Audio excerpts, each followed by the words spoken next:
मदन भैया, आपके दीदी की लड़की बड़ी हो गई है, ये नानी ने आपसे कहने के लिए कहा है।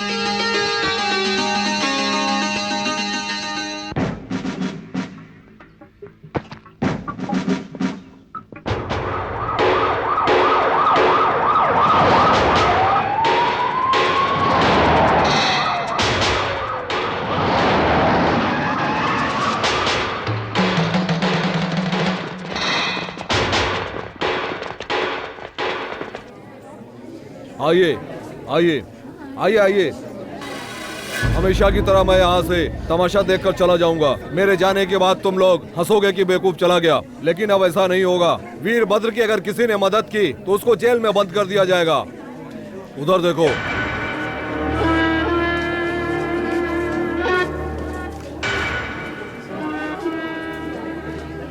वीरभद्र को पकड़वाने में जो मदद करेगा उसे 20 लाख रुपए का इनाम मिलेगा। यह इनाम सरकार की तरफ से मिलेगा और उसके भाई को पकड़ने के लिए भी 20 लाख रुपए का इनाम मिलेगा। तुम लोग सारा जीवन मेहनत करोगे फिर भी इतना पैसा नहीं कमा सकते। पार्वती, अब तुम क्या बोलोगी? अब मैं क्या बोलूं? यही कह रही थी कि इस फंक्शन में मामा को भी आना चाहिए। आएगा, जरूर आएगा। तेरे मामा को पकड़वाने के लिए लाखों रुपए का इनाम रखा है, ये सूचना मिली है। क्यों, तू नहीं चाहती वो जिंदा रहे? मेरे मामा की कोई जान ले सकता है क्या? वो डरपोक नहीं है, चाहे कितने भी दुश्मन आ जाए वो सबको मार डालेगा। तूने ठीक कहा पार्वती, मेरा पोता क्या नामर्द है क्या? क्यों रे, शादी के जलसे में शामिल होगा तो ही वो अक्लमंद है, यही कहना चाहती हो? चुप नहीं रहेगी क्या? आग लगी है लकड़ी में और तुम घी डाल रही हो। मेरा भाई इस घर में आएगा और जलसे में शामिल होगा तो ये खुशी की बात है ना। मैं भी यही चाहती हूँ। सिर्फ दुश्मन ही होते तो कोई बात नहीं थी, पर एक तरफ पुलिस बंदूक लेकर खड़ी है और दूसरी तरफ उसके सौतेले भाई हाथ में कोयता लेकर खड़े हुए हैं। पुलिस का भी उतना डर नहीं है, वो लोग गांव के बाहर हैं, पर सौतेले भाई वो तो गांव के अंदर हैं, वो यहाँ कैसे आएंगे? मैं चाहती हूँ मेरी लाश भी उनकी गली की तरफ नहीं जानी चाहिए। भले ही अब मेरी मान मर्यादा चली जाए तो भी परवाह नहीं। मैं अपनी पोती के लिए चली जाऊंगी। चलो।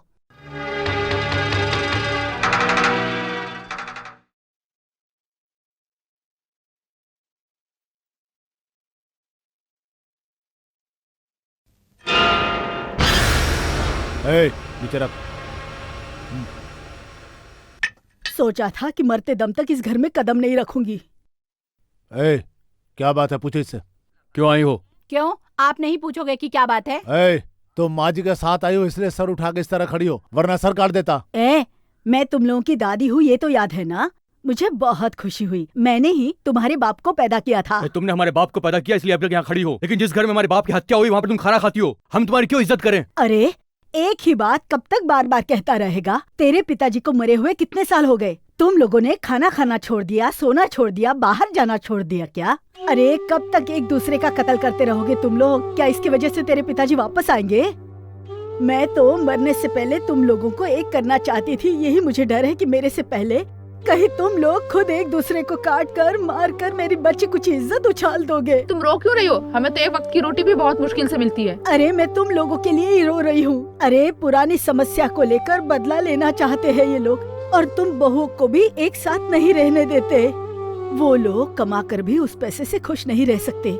जंगल में भी बहुत तकलीफ उठा रहे हैं। तुम लोगों को कमाने का मौका नहीं मिला और गाँव में तकलीफ उठा रहे हैं। बेटा मेरे लिए एक हो जाओ। अरे मैं कब से गला फाड़ के चिल्ला रही हूँ और तुम खा रहे हो। तो और क्या करें हम कब जंगल जाएंगे ये सोचकर वो लोग बंदूक तैयार करके बैठेगा वीरभद्रा। उनको छोड़ो, तुम क्या करना चाहते हो? उससे हमें भविष्य में कोई खतरा नहीं होगा, ये वादा कर सकती हो क्या तुम? मैं वादा करती हूँ। इधर देखो।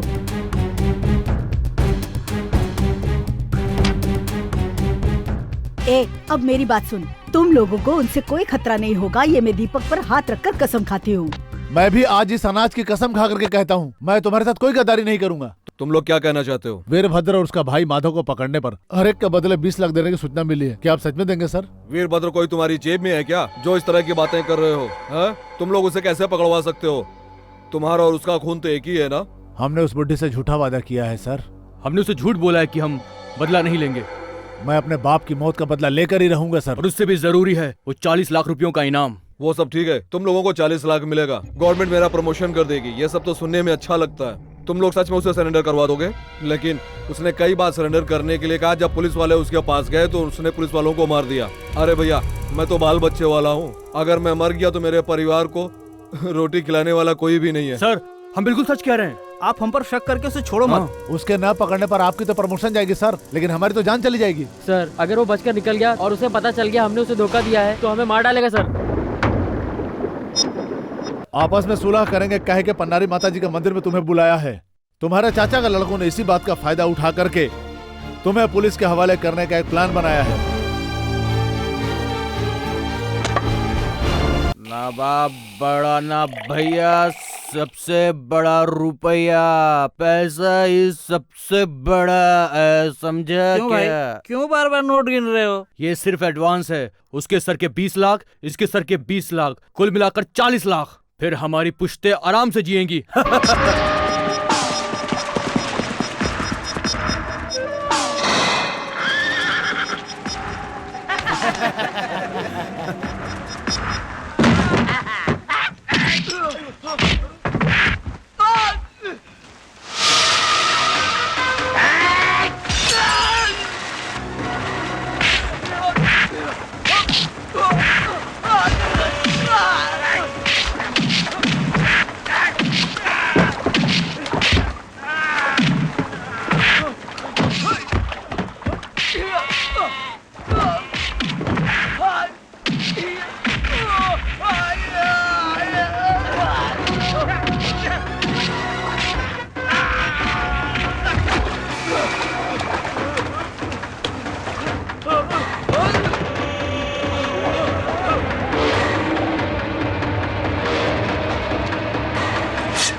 हमसे बदला लेने की सोच रहा था।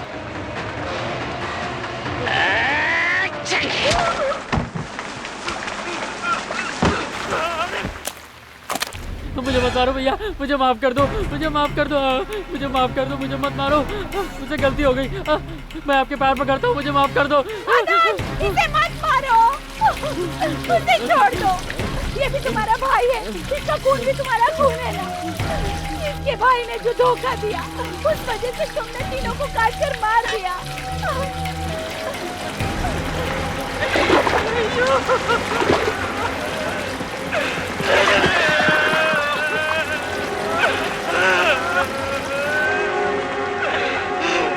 गांव वालों सावधान हो जाओ।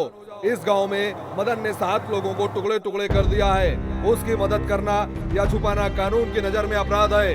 अगर कानून तोड़कर किसी ने जंगल में जाकर उसकी मदद की तो उसको भी पकड़ करके जेल में डाल दिया जाएगा।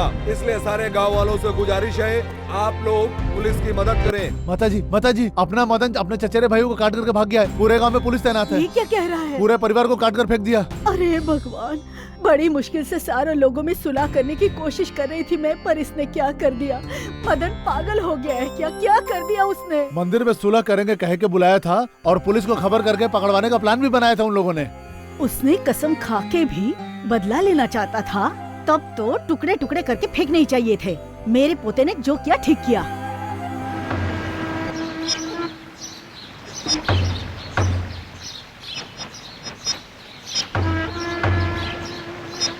ए, तेरा दिमाग खराब हो गया है क्या? ये लड़की बड़ी हो गई है और तुम इसे जंगल में लेकर आए हो हैं? अरे भाई मैं कहीं से लेकर आया? यही मेरा पीछे छोड़ नहीं रही थी, अकेले छोड़ देता क्या इसको? उनसे क्यों पूछ रहे हो?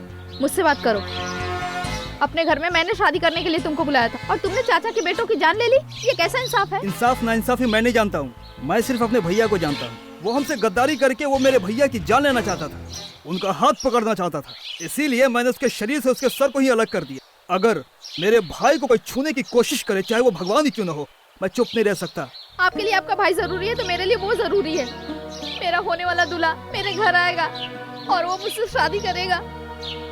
मैं ये ख्वाब देख रही थी मदन। पार्वती, तुम फालतू की चाहते हैं अपने दिल से मिटा दो। पहले मुझे भरोसा था कि अगर पुलिस मुझे पकड़ेगी तो थोड़े दिन जेल में बिताकर छूट जाऊंगा, पर अब अगर पुलिस ने पकड़ दिया तो जरूर मुझे फांसी हो जाएगी। मैं जिंदगी भर तुम्हारे माथे पर सिंदूर देखना चाहता हूँ। इसीलिए तुम किसी और से शादी कर लो। आप मुझसे शादी नहीं करेंगे ये कहिए, पर मैं किसी और से शादी कर लूं ये बोलने का आपका कोई हक नहीं। अगर आपको फांसी होगी ये खबर सुनने के लिए मुझे जिंदा नहीं रहना। एक बात ध्यान से सुनिए, 10 दिन के अंदर मेरे घर में मुझसे शादी करने नहीं आए तो मेरी अर्थी उठाने जरूर आ जाना।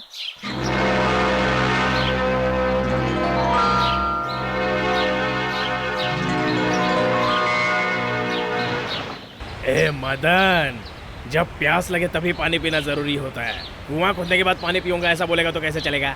मुझे भी 20 सालों से पुलिस ढूंढ रही है, तो क्या मैंने शादी नहीं की, परिवार नहीं चलाया, शादी भी की, बच्चा भी पैदा किया। जिद करना अपने खानदान की आदत बन चुकी है। अगर तुझे जिद है तो उसे भी जिद होगी। अच्छा काम जल्द से जल्द हो जाना चाहिए। ए बेबे भाई, आने वाली अमावस्या के दिन जलसा बनेगा, ये बात बता दे।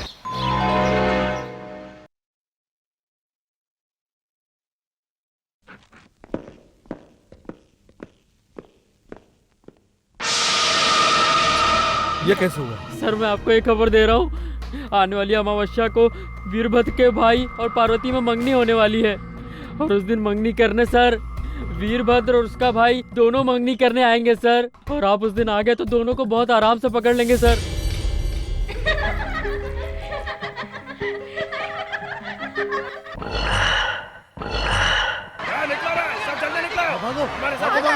छोड़ो मुझे, चलो चलो जल्दी घोड़े पे बैठो, भागो। छोड़ो मुझे छोड़ो। मदन चलो चलो यहाँ से। नहीं जाने दूंगी। बाद में मिलेंगे।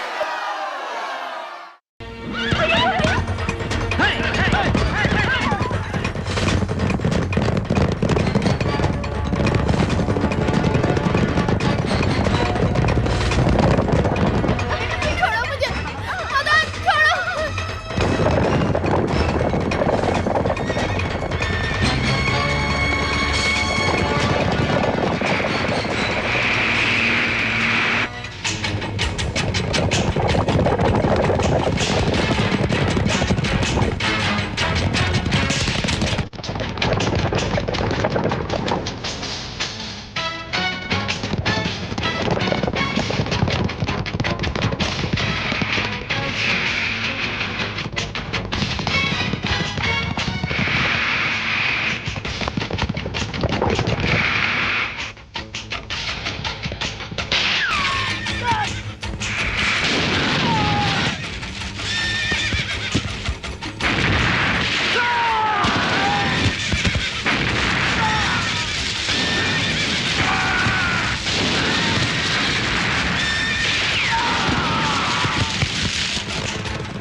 मदन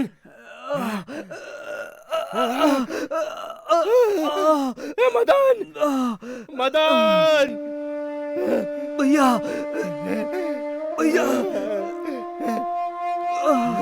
भैया, उसकी बीवी ने मेरा पैर पकड़ा था और मैंने उस पर दया करके उसे छोड़ दिया था। मैंने पहले ही कहा था कि किसी को छोड़ना नहीं चाहिए, और अब उन्हीं लोगों ने तुझे मार दिया।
खास खबरें विस्तार से।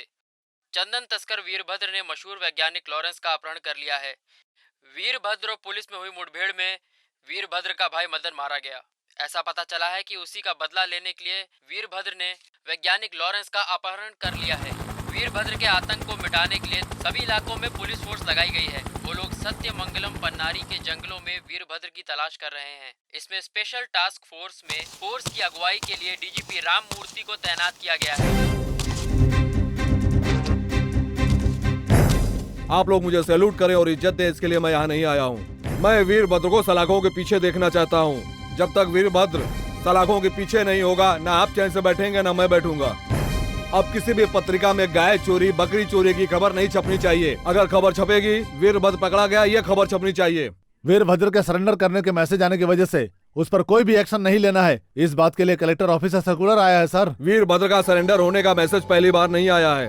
वो इस तरह से कई बार पुलिस वालों को मार चुका है। वीरभद्र जिनको मारता है वो कलेक्टर या कलेक्टर ऑफिस में काम करने वाला नहीं, पुलिस वाले होते हैं। आप लोग कलेक्टर के ऑर्डर पर काम करने के लिए नहीं है, आप लोगों को मेरे ऑर्डर पे काम करना है। सर मैं एक बात कहना चाहता हूँ सर, जब तक गांव वाले वीरभद्र की मदद करेंगे तब तक उसे कोई नहीं पकड़ सकता है सर। हमारा पहला काम वीरभद्र को गांव वाले मदद करते हैं उसको रोकना नहीं, बल्कि हमारी खबर जो पहुंचती है उसको रोकना है। वीरभद्र जब तक नहीं पकड़ा जाता, जंगल की तरफ जाने वाले सारे रास्तों पर नाकाबंदी कर दो। अब सारे गांव वाले चेक पोस्ट के रास्ते ही जाएंगे। सबकी अच्छी तरह तलाशी लो, खास तौर से नाव की अच्छी तरह तलाशी लो और मछुआरों पर भी नजर रखो। सुनो, आज से सब लोगों को नदी पार करने के लिए 20 रुपए देने होंगे।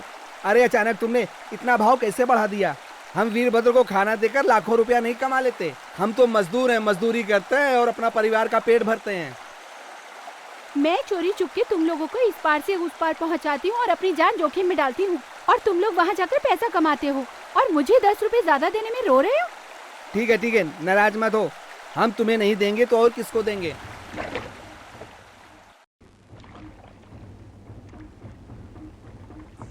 चलो चलो जल्दी उतरो, नहीं तो कोई पुलिस वाला देख लेगा।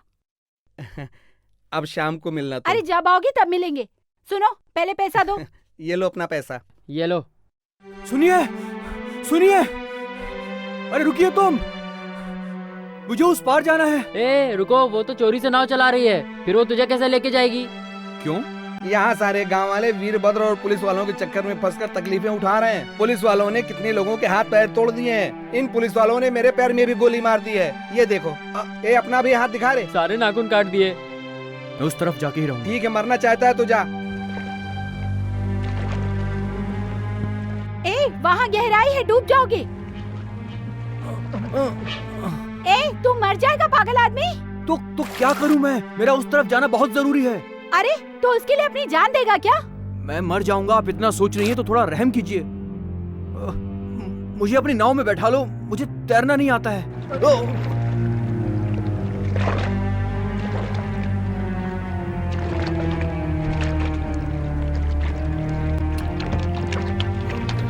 आप जरा हाथ दीजिए अपना।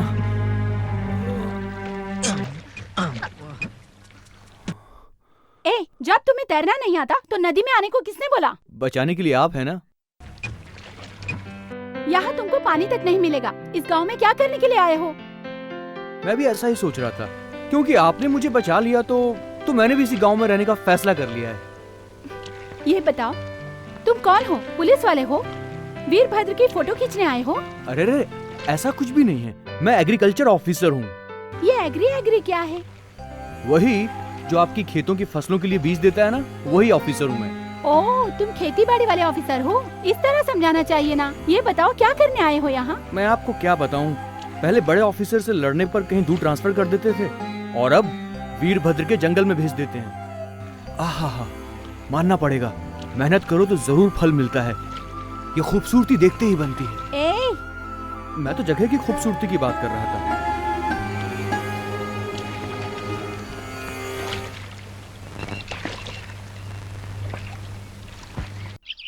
चलो उतरो।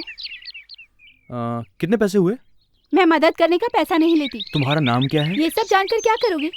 बहुत तीखी मिर्च है ये। ए, उस तरफ क्यों जा रहे हो? इस तरफ से जाओ। अगर पुलिस वाले मिल गए तो ये मत कहना कि पवित्रा तुम्हें लाई थी। पवित्रा? अच्छा नाम है।